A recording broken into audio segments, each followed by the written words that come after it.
Olá pessoal, tudo bom com vocês? Eu espero que sim, que todos estejam aí se cuidando dos seus entes queridos, para esse contexto de isolamento acabar o mais rápido possível e a gente continuar as nossas conversas pessoalmente. Por enquanto a gente não pode ter esse contato, vou estar sempre aqui nesse cantinho, tá? Conversando, tentando esclarecer as dúvidas que forem surgindo. Mas vocês podem também usar aí a tecnologia a favor de vocês. Então, apareceu uma dúvida sobre o que a gente está discutindo, volta o vídeo um pouquinho, solta ele, tenta rever. Capaz que a repetição aí ajude um pouco. Se não der para resolver, a gente vai ter momentos que vão ser passados para vocês depois, para a gente se encontrar e resolver todas as dúvidas que persistirem, tá bom? Então, o que a gente vai fazer? A gente vai começar essas aulas à distância com esse tema aqui, ó, fazendo uma revisão desse componente celular, o núcleo, tá? Dada a importância dele para a gente entender genética, o nosso grande tema do semestre. Então, esse é o nosso tema de hoje. E aí, o que a gente tem que estar ciente ao final dessa aula? A gente precisa compreender como é que ele está organizado, quais são os elementos básicos do núcleo, por que é tão importante estudar ele? E aí, ó, é importante porque ele regula tudo que é característica que o ser vivo apresenta.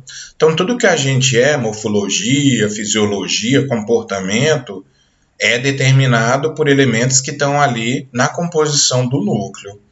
E também é importante a gente começar a deixar isso bem claro, a importância desse componente celular, porque essas informações que determinam tudo que a gente é, elas passam adiante para os nossos descendentes. Isso também é regulado pelo núcleo. Então, o núcleo, por conta de elementos que tem ali dentro, que a gente vai esclarecer em seguida, controla tudo que acontece na célula e no organismo, por consequência.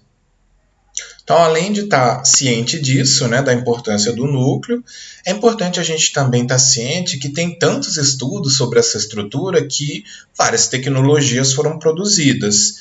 E elas, né, têm uma implicação prática muito grande no nosso dia a dia. Então, se a gente começa a conhecer quais são essas tecnologias, a gente começa a ter uma visão crítica do nosso dia a dia. Beleza? Então, ao final dessa aula, a gente tem que estar com esses 3 pontinhos aqui, pelo menos, relativamente bem esclarecidos. A gente começa falando um pouquinho de história.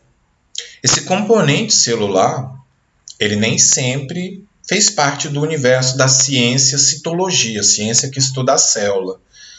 Teve um início que algum pesquisador, né, foi lá, estudou de uma forma mais sofisticada e entendeu que se tratava de um elemento novo. E esse pesquisador é o Robert Brown. Ele identificou o núcleo, né, e descreveu ele pela primeira vez em 1833. Então está aqui, ó, o Robert Brown. Aqui amostras, né, do material que ele analisou. Então está aqui o núcleo, ele começa a ver que isso é uma estrutura diferente das outras que compõem uma célula básica. E aí, pela primeira vez, né, quase 2 séculos depois que o inglês Robert Hooke inventa o microscópio, analisa cortiças nesse microscópio e vê que ali tem várias cavidadezinhas que ele chama de célula pela primeira vez. Ou seja, quase 2 séculos depois que a célula passa a ter uma identidade, o núcleo é então integrado ao contexto da citologia, tá? Por esse cientista. Então, a partir de agora, a gente tem, ó, esse novo elemento na célula. Então, além da membrana plasmática, do citoplasma, a gente passa a ter agora esse novo componente celular que é o núcleo. Após esse momento, né, os estudos sobre o que significava esse componente celular avançaram e, como consequência, o conhecimento sobre ele também, né, avançou, aumentou, se tornou mais complexo. Então, o que se sabe hoje em dia sobre o núcleo? Que ele não acontece em todos os tipos de células. é um componente exclusivo dos organismos chamados de eucariontes, aqueles que têm células eucarióticas. Então, não sendo eucariontes, não tem então esse núcleo, tá bom? E nesses organismos, os eucariontes, essa estrutura é responsável por armazenar o material genético. Ele fica isolado, diferente do outro modelo de célula que a gente conhece aí, que faz parte dos corpos de outros seres vivos, os procariontes. Como eles não têm essa estrutura, o material genético que eles têm está em contato com o citoplasma e não isolado, tá? Igual acontece nos eucariontes. Outra coisa também que os estudos revelaram, né, é que o núcleo nesses organismos ele não é uma estrutura constante. Ele só está presente em uma das fases do ciclo celular chamado de intérfase, um momento que a gente chama de repouso e que também é responsável por preparar a célula por um momento de divisão. O material genético ele se divide e aí quando acaba esse momento de preparo, o núcleo desaparece, a célula se divide, dando aí para as células filhas o material genético que foi duplicado, e depois que isso acontece, o núcleo nessas células filhas reaparece e entra de novo em intérfase. Então tá claro isso, pessoal? Núcleo, nos eucariontes, eu só vou observar durante a intérfase. Uma outra coisa interessante que os estudos têm revelado é que o núcleo, diferente do que a maioria das pessoas imagina, ele não é aquela coisa esférica e única. Na verdade, quando a gente analisa todos os tipos de células que a gente observa na natureza, existe uma diversidade muito grande quanto à forma e número. Então, é verdade, a maioria, né, dos casos de células eucarióticas, de organismos eucariontes, é único, esférico e centralizado, mas a gente tem vários casos que fogem essa regra. Como, por exemplo, as célulazinhas que compõem a nossa musculatura estriada esquelética. Olha só como é que elas são. São células cilíndricas, né? E tem um citoplasma cheio de proteínas com propriedades contráteis e, como consequência, os núcleos eles acabam sendo empurrados para a periferia. E, como acabei de falar, né, são núcleos. Nós não temos só um único núcleo em uma única célula muscular desse tipo, tá? Nesse outro caso aqui de célula, um adipócito, uma célula especializada em armazenar lipídio, o citoplasma tem organelas que acumulam lipídio e, como consequência, acaba empurrando o núcleo para uma das extremidades celulares. E aí ele não é centralizado, ele é único, mas não é centralizado. Então, de novo, um caso de núcleo que foge desse padrãozão aqui, tá? Em algumas células do sistema imunológico, o núcleo, ao invés de ser esférico, ele tem um formato que é o que a gente chama de lobos. Então, pode ter 1, 2, ok? Em alguns organismos, como protozoários, paramécios, ciliados, a gente tem mais de um núcleo. E aí o material genético que está lá no interior de cada um desses núcleos é responsável por funções variadas. Um responde pela reprodução do organismo e outro por todas as atividades, exceto as reprodutivas. Um caso bem interessante que acontece em alguns vertebrados, não todos, tá? A gente tem algumas exceções também, é o fato das células que transportam o oxigênio, elas quando maduras não têm um núcleo, mas durante a sua fase inicial, elas possuem, e à medida que vão amadurecendo, esse núcleo é perdido. E isso acontece, né, para que a célula adquira um formato que é essencial para o funcionamento da proteína que faz o transporte de oxigênio ao longo do corpo. Tá? Então, esse formatozinho achatado, que surge após a expulsão do núcleo, é essencial para a hemoglobina captar, né, capturar o oxigênio e transportar no corpo dos organismos, levando para as mais diversas partes onde as células vão usar esse gás para respiração. Então, ótimo, aqui está bem tranquilo, né, galera? Deu para ver que o núcleo, diferente do que a gente pensa, ele é bem diverso em termos de forma e de quantidade, tá? Vai depender, óbvio, do tipo de célula que a gente está considerando. Ótimo, a gente passa agora para aquele primeiro objetivo, que é tentar entender como é que o núcleo está estruturado, quem são os elementos que em conjunto geram essa estrutura típica dos eucariontes. Então, nós temos alguns itens importantes. Primeiro de todos, né, é a membraninha. A membraninha que só vai estar presente nos eucariotos, que é a carioteca. É essa que vai delimitar, dar existência ao núcleo. Ela também pode ser chamada de membrana nuclear, tá? Então, ela vai fazer com que aquele interior abaixo dela tenha uma característica tal que seja diferente da característica que está acima, que no caso é o líquido citoplasmático. Embora essa estrutura traga, né, essa ideia de que ela isola totalmente o seu interior, na verdade, esse isolamento ele é virtual, porque essa membrana nuclear ou carioteca, imagina um sanduíche. E aí eu tenho uma parte periférica e a outra mais interna, ou seja, são duas membraninhas, tá? Em determinados pontos, o que acontece? Essas duas membranas se fundem e aí num raio de 360 graus essa fusão segue. E como consequência eu formo o quê? Um pequeno poro. Então, ao longo dessa carioteca, o que eu vou ter em função dessa fusão das duas membranas que compõem ela? A presença de vários poros. Poros onde eu tenho proteínas específicas que vão atuar aí regulando a entrada e saída de substâncias entre o interior do núcleo com o citoplasma. Ou seja, vai fazer uma seleção do que entra e sai entre esses dois espaços. Tá bom?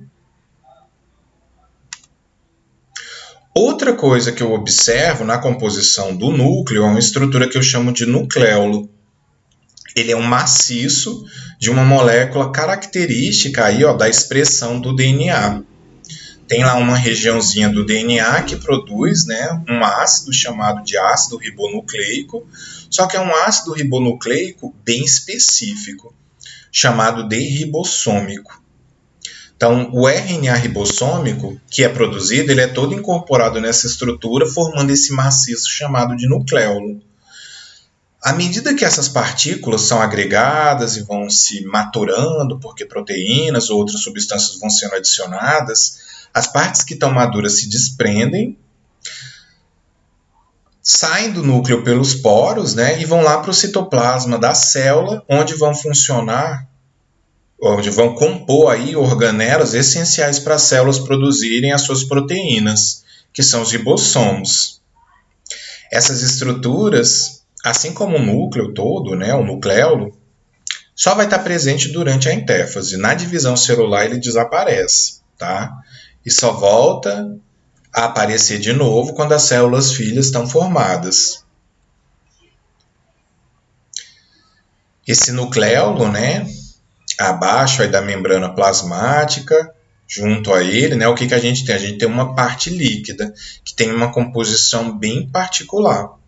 Então, óbvio, já que é uma parte líquida, tem água, tem proteínas, tem sais minerais, mas também tem os elementos que compõem os ácidos nucleicos, como RNA e DNA, que são os nucleotídeos. Então, por conta dessa variação na composição química da substância líquida que eu tenho ali, no interior do núcleo, eu dou um nome diferente para essa substância. Ela é chamada de nucleoplasma ou cariolinfa. Ok? Mergulhado aí nesse líquido junto com o nucleolo, o que a gente tem também de importante na composição do núcleo? A gente tem o material genético do eucarionte, que é o ácido ribonucleico. É onde todas as informações para o que ele é tá lá presente. Esse material genético, ele vai assumir aspecto diferente dependendo do ciclo celular que eu estou observando. Se a célula está no seu repouso celular, esse material genético ele na sua maioria ele está todo descompactado. Dificilmente eu consigo observar ele no microscópio óptico porque ele está nesse estado.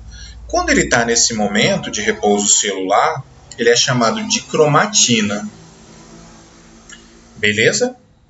Agora olha só, o material genético, ele se duplicou, se preparou para uma divisão celular, está prestes a sair da intérfase e entrar na divisão celular propriamente dito, o que acontece com ele? Ele começa a se empacotar e formar estruturas mais condensadas, que são os cromossomos. E aí, isso é bem interessante porque eu consigo ver várias informações a respeito daquele organismo. Qual sexo, se ele tem o conjunto de cromossomos, de material genético esperado para a espécie, ou seja, se ele é normal ou se ele tem alguma variação no número. E aí, eu tenho algumas síndromes que já são conhecidas por conta dessa variação, então consigo fazer algumas avaliações clínicas, tá? Então, esses são os elementos principais que a gente precisa saber, que compõem aí o núcleo. Existem outros, mas não é nosso objetivo, tá? Então, para tentar ficar mais claro, olha nesse esquema aqui, ó, só um núcleo de uma célula eucariótica. Então, imagina que aqui, para essa parte, eu tenho o citoplasma, tá? E aqui eu tenho, então, a membrana nuclear ou carioteca. Então, como eu falei para vocês, são duas membraninhas justapostas. Em algum momento, o que acontece com elas? Né? Elas se fundem num raio de 360 graus e formam esses poros onde eu tenho aí proteínas regulando a entrada e saída de substâncias do interior do núcleo para o citoplasma. Tá bom? Então, esse complexo de poros que eu tenho aí, né, propicia essa comunicação com esses dois espaços e essa membraninha aí dá origem, então, a esse elemento novo que só os eucariontes têm. Então, graças à carioteca, os eucariontes são o que são, ok? Abaixo dessa carioteca, o que é que eu tenho? Eu tenho a parte líquida, aqui eu não estou mostrando, né, esse nome, mas entenda que todo esse espaço aqui, ó, dessa estrutura, que aqui é esférica, mas, como eu mencionei, ela varia bastante, né? Todo esse interior tem essa parte líquida que tem uma composição bem própria. Essa parte líquida, como eu falei anteriormente, nucleoplasma ou cariolinfa. Mergulhado nesse nucleoplasma, o que eu tenho? Eu tenho essa estrutura condensada, né? Rica em RNA ribossômico, que é o nucleolo. E como eu estou vendo um núcleo interfásico em repouso, o material genético está bem disperso. Não está tão visível assim. Então, numa microscopia óptica, eu não consigo ver com muita facilidade o que é material genético e o que é nucleoplasma. Então, por isso, quando ele está com esse aspecto, eu dou para ele esse nome de cromatina. Ótimo. Agora, se acontece duplicação do material genético, ele se prepara, né, para uma divisão celular e aí o núcleo é desfeito. O que acontece na sequência com esse material genético? Ele começa a se empacotar e eu consigo ver agora estruturas mais densas, que são os cromossomos, tá? Então, material genético, dependendo do estado em que ele se encontra, ele pode ter esses dois nomes, cromatina ou cromossomo. Bom, a grande importância do núcleo, galera, é porque é aqui que a gente vai ter o quê? O material genético, onde ao longo de toda a molécula do material genético, ou das moléculas, dependendo do organismo, né, se ele tem mais de uma, o que eu tenho? Eu tenho segmentos desse ou desses materiais genéticos, onde as informações para as características que compreende aquele organismo estão lá escritas, tá? Então, tudo está sendo controlado por conta desse material genético. Tudo que acontece no organismo, expressão de características, transmissão dessas características para os seus descendentes ou para outras células que depois vão fazer parte do corpo dele, é controlada aí por esse elemento do núcleo. Então, por isso, o núcleo é tão importante. Ele funciona como se fosse o cérebrozinho da célula, coordenando tudo de uma forma interessante. Tá? Vou avançar, né, porque isso aqui acho que já está claro para vocês. DNA, né, esse material tão importante para controlar todas as funções celulares, pode ter, então, esses dois nomes dependendo do estágio do ciclo celular em que ele se encontra. E uma observação, tá, pessoal?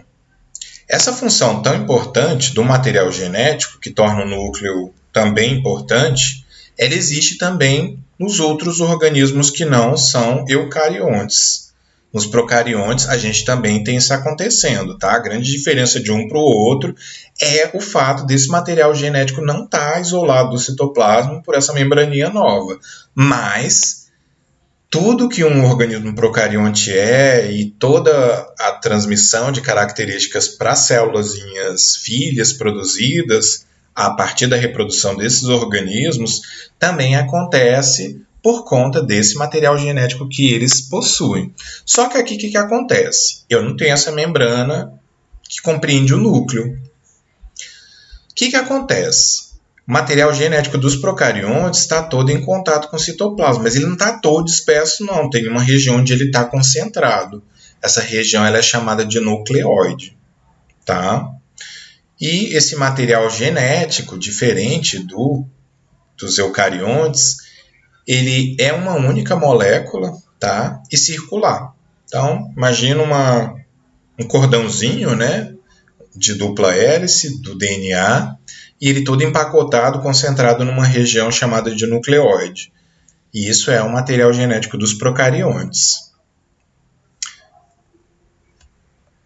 Então, num esqueminha aqui, né, os procariontes não têm isso, mas tem o material genético, que ele pode estar também no estado de repouso ou de divisão celular, então pode ter também cromatina ou cromossomo, tudo vai depender do estágio que eu estou observando.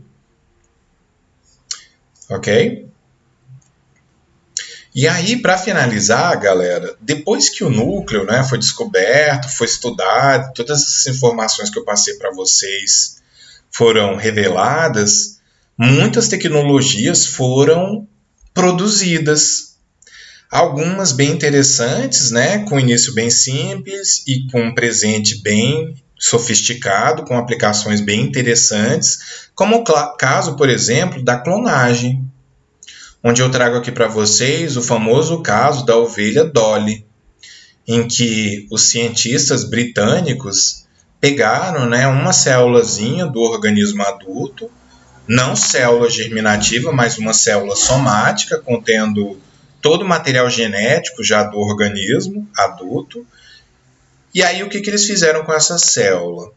Lá em laboratório, eles extraíram todo o seu núcleo, ok? E na sequência, o que eles fizeram também, né? Nenhuma outra ovelha fêmea extraiu um óvulo, uma célula germinativa, e dessa célula germinativa eles extraíram todo o material genético, todo o DNA que ela iria doar para um futuro descendente, transformando esse gameta feminino numa estrutura oca. E aí, beleza, conseguiram fazer isso, colocaram lá numa plaquinha, né, de Petri junto com o núcleo da célula do organismo que seria clonado e submeteram essas duas estruturas a uma corrente elétrica. Para quê? Para acontecer a fusão dos dois elementos. Dando certo isso, beleza, a gente podia ir adiante. O que era esse adiante? De novo, submeter essa estrutura à corrente elétrica para estimular a divisão do núcleo e da célula formada, né, que no caso aqui seria um zigoto. Um zigoto que já tem aí, ó, as informações genéticas desse organismo, da Dolly. Conseguido isso, o que aconteceria? A conversão desse zigoto unicelular num embrião multicelular. E aqui, ó, tem uma coisinha bem interessante para a gente, que eu vou discutir na sequência. Mas só adiantando, essas células embrionárias aqui, elas têm o potencial de se converter em qualquer célula do organismo adulto. São as famosas células tronco. Então tá. Os britânicos, né, conseguiram, em algum momento, depois de várias tentativas, chegar nesse estágio aqui de formar um embrião multicelular com possibilidade de ser transplantado dessa plaquinha para o útero de uma ovelha barriga de aluguel, que gerou, né, gestou ao longo de um período específico esse embriãozinho até o momento do parto em que nasceu um organismo clone, geneticamente idêntico a Dolly. Então, beleza, esse foi o primeiro caso noticiado, né, que deu certo, depois de muitas tentativas, só que o que aconteceu? Né? Esse organismo, embora geneticamente idêntico àquele que foi clonado, ele acabou tendo alguns problemas e veio a óbito depois de um certo tempo. Teve vários problemas ao longo do seu desenvolvimento pós-parto. Então, a técnica, depois de muitas tentativas, deu certo. O resultado não foi tão muito bom, né? Porque o organismo não conseguiu sobreviver por muito tempo, mas serviu para abrir caminho para algumas tecnologias de melhoria de animais, como acontece hoje em dia, inclusive aqui no Brasil, a Embrapa clona alguns animais que são melhores produtores de carne, de leite. Então a gente tem vários casos aqui, a Coreia do Sul, por exemplo, tem uma indústria, né, toda baseada nessa tecnologia de clonagens de animais domésticos, pets, para aqueles que podem, né, desembolsar e querem clonar um pet que já morreu e aí querem reviver de novo aquelas emoções. Então, hoje em dia tem alguns avanços, tá, em função desse início aqui com a Dolly. Mas voltando para isso aqui, ó, para essas células-tronco, é aqui que está o grande barato, que a gente pode hoje em dia resolver um monte de problemas. Problemas que podem ser causados naturalmente, a pessoa já nasce com vários problemas, né? Ou pode adquirir ao longo do seu desenvolvimento. Então, olha só um exemplo aqui, ó. Uma doença neurológica, como Parkinson, Alzheimer, ou um traumatismo craniano, em que a pessoa perdeu parte da massa encefálica, mas sobreviveu, ela vai ter algumas sequelas, tá? Então, para resolver isso, que alternativa poderia ser lançada, né? O uso de células-tronco. Mas para essas células-tronco, gerada, né, a partir de um organismo adulto, ser possível, a necessidade do quê? De clonar ele. Clonar ele da mesma forma que a gente acabou de descrever e produzir um embrião contendo essas células-tronco, de onde eu arrancaria, né, extrairia alguma dessas células e, através de uma injeçãozinha contendo elas, levaria até o órgão que está com a lesão e, sob o estímulo das células do tecido ali, né, que eu estou querendo regenerar, ela teria a capacidade de restabelecer as funções daquele órgão, porque elas têm essa capacidade de se converter em qualquer não, mas em quase todas as células do organismo. Tem um potencial gigantesco para isso. Então tem uma chance muito grande de curar, por exemplo, doenças do sistema nervoso, doenças cardíacas e várias outras. Mas qual o problema, né, que impede o avanço do uso dessa tecnologia? A gente tem um embrião. O embrião, ele é considerado por alguns segmentos da sociedade como um organismo, um ser vivo. Já a ciência tem lá suas discussões.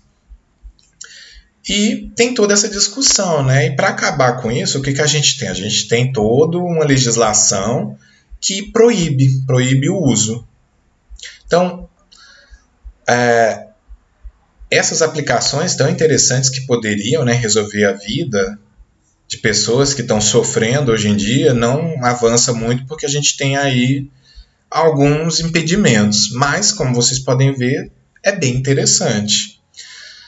A gente tem algumas alternativas. Alguns pesquisadores, o que eles fazem? Eles usam outras células com potencial, né, de se derivarem células do organismo adulto. Então, tem algumas células coletadas do cordão umbilical, da medula óssea, que quando submetidas a tratamentos específicos, elas conseguem se converter em, tem um certo limite, né, em células de outros órgãos.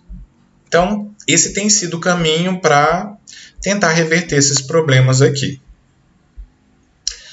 A gente vai discutir outros casos à medida que a gente for abordando, né, material genético, os padrões de herança, então a gente vai vendo outras aplicações. Por hoje eu só queria apresentar esses dois casos para vocês, tá bom? Então olha só, galera, nossa aulinha era só essa revisão, com esses 3 pontos importantes, tá? A estruturação do núcleo, a grande importância dele na regulação das características, da transmissão das características hereditárias e algumas aplicações no nosso dia a dia. Então, para finalizar nossa aula, lá na nossa sala, no Google Classroom, tem uma leitura que eu recomendo vocês fazer ela, né, para se aprofundar mais no tema e, na sequência, resolver os exercícios que estão no formulário de Google Forms, tá? Para que vocês assegurem a frequência de vocês. Dito isso, galera, eu me despeço aqui de todos, reforçando novamente aquele pedido lá do início, tá? Para que todos se cuidem lá dos seus entes queridos, para que a gente volte a se comunicar de forma mais frequente, presente, mais interessante do que essa distante, tá bom? Então, por hoje é isso. Fiquem bem, fiquem em paz e até a próxima. Grande abraço aqui do professor Francisco, que gosta demais de vocês. Beijão, tá, galera? Tchau!